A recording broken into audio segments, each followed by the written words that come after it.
Olá mundo, tudo bom com você? Aqui é seu amigo Marcos Lisandro do Treinablog, do SCE Web, e nós agora vamos dar uma olhada no relatório da educação infantil, tá gente?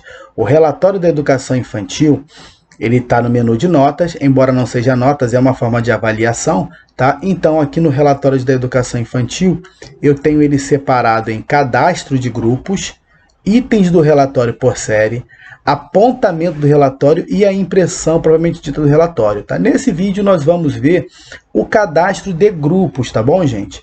No cadastro de grupos, você vai definir a estrutura do seu relatório de educação infantil, tá? Vou mostrar para vocês como é que funciona isso. Você entra aqui no cadastro de grupos e ele vai te mostrar os grupos sobre os quais são desmembrados o seu relatório da educação infantil.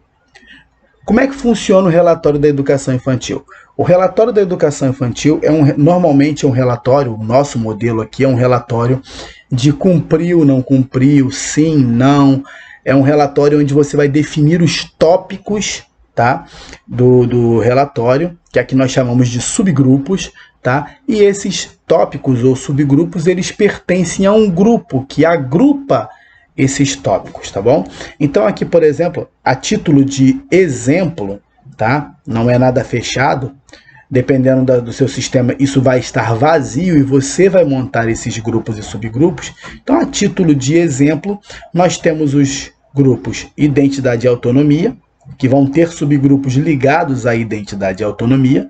Linguagem oral e escrita, que vão ter subgrupos ligados a esse linguagem oral e escrita. Matemática, que vão ter subgrupos ligados à matemática. Natureza e sociedade, que vão ter subgrupos ligados à natureza e sociedade, tá bom, gente? Então, olha só, aqui é como se fossem disciplinas, tá? Que o aluno vai ser avaliado, o aluno da educação infantil. Como ele é avaliado qualitativamente e não quantitativamente, isso aqui é como se fossem disciplinas, tá? E dentro das disciplinas vão ter os aspectos que ele vai ser avaliado, tá bom?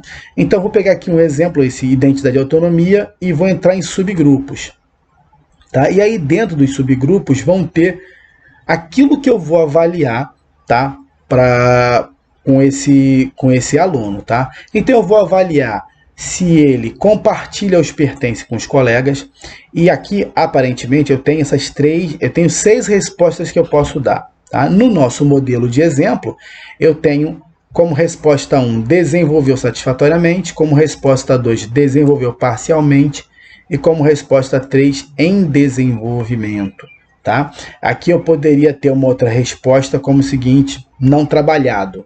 Significa que eu não trabalhei, tá? E isso aqui, na verdade, isso não é fixo, é você que vai informar isso, tá?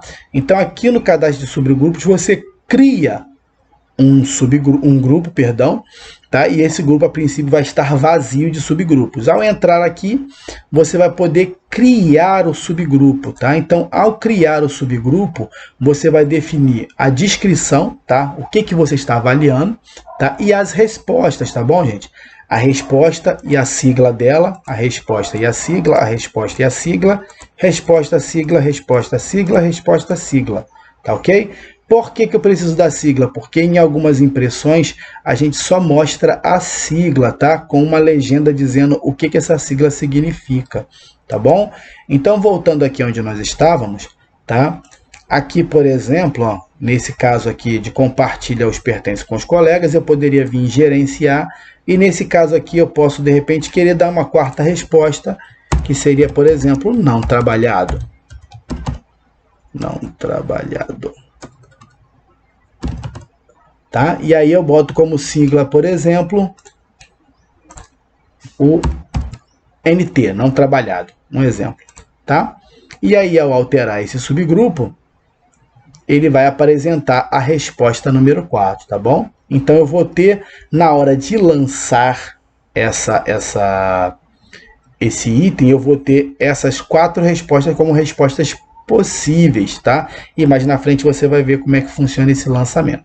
Então, aqui em identidade e autonomia, eu tenho compartilhar os pertences com os colegas, compreender e aceitar limites, comunicar e expressar desejos e necessidades, concluir as atividades em tempo adequado, demonstrar interesse por brincadeiras e atividades lúdicas, demonstrar interesse por brincadeiras lúdicas, demonstrar interesse por brincadeiras, demonstrar satisfação na escola, demonstrar segurança diante de situações desafiadoras, interagir bem com o grupo, e tem uma segunda página aqui, tá?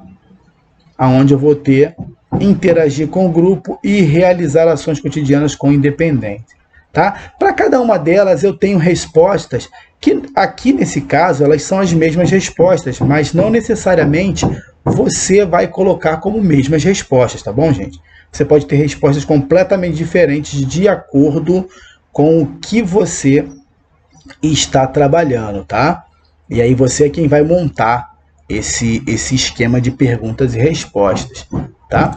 Seguindo aqui, por exemplo, você tem em linguagem oral escrita outros subgrupos, então cada parte daquela tem alguns subgrupos, tá, que vão ser avaliados, tá? Cada um vai ser avaliado de acordo com a resposta que foi colocada. Então você vai montar esse esquema e dentro desse esquema você vai lançar esses relatórios, tá bom, gente? Aqui eu tenho um item de excluir, tanto aqui, tá? Se eu quiser excluir todo um grupo, tá? Lembrando que ao excluir um grupo, eu vou estar excluindo também todos os subgrupos dele, tá? Então tem que tomar cuidado, tá? Ou eu posso, dentro do subgrupo, caso eu queira tirar apenas algum tópico daquele, tá? Eu quero retirar esse tópico aqui da avaliação, eu venho aqui e excluo ele, tá bom? Tá? E isso aí vai matar esse subgrupo, tá? Ele não vai só desvincular, não, ele vai excluir esse subgrupo da avaliação, tá bom, gente? Tem um detalhe, tá? Ele vai retirar esse subgrupo de todo o sistema de cadastramento de relatórios da educação infantil, tá bom, gente? Então isso aqui tem que ser usado com parcimônia. Esse foi o cadastro de grupos e subgrupos. Eu te espero no próximo vídeo do relatório da educação infantil, onde nós vamos mostrar a parte de itens de relatório por série. Eu te espero lá. Até lá.